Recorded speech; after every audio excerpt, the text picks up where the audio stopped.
How to embed iframe to Wix. Hello guys and welcome to this new tutorial. Today I'm going to show you how you can embed iframe into your Wix website. It is very easy and very simple. All you need to do is to follow up the tutorial from the beginning till the end and you will be good to go. For those who doesn't know what is iframe, it is a little or a mini version of a website added into another website. And the iframe, a code source or the code, will help you to minimize that specific website and make it fully functional into another layer of a website. So all we need to do is to follow up these steps that I'm going to provide you with. Here we have the Wix website that we have created. So I want to add a website, for example, Canva website, and I want to show to my client how, for example, Canva will work or how it is working. So all we need to do is to create a section in Wix. Then we are going to create a blank section. So right there we have the blank section. Now we are going to click on the add elements. We are going to see the embeds or embed code. Then we are going to embed HTML.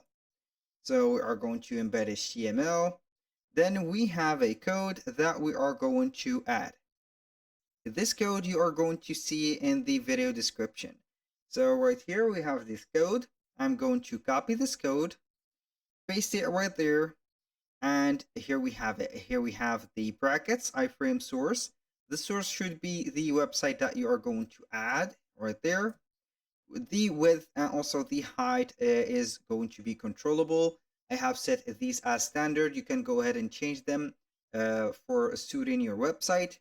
For the website, I'm going to choose today Canva. So we are going to paste it over there, click on update, and then we are going to wait for Canva to be embedded right there as an iframe. So the website is set right there. I'm going to make it bigger, and boom, here we have it. So we are going to make Canva a little bit bigger.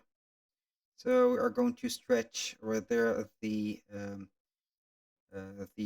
length of this specific right there here. So we're going to make it like that. Here we have the minimum set to the website. It is scrollable to this specific one. And boom, here we have a mini version of Canva integrated into our website. How cool is that? That was all for today's video. Thank you guys for watching. I hope that you have enjoyed the content and hope to see you soon on the next one.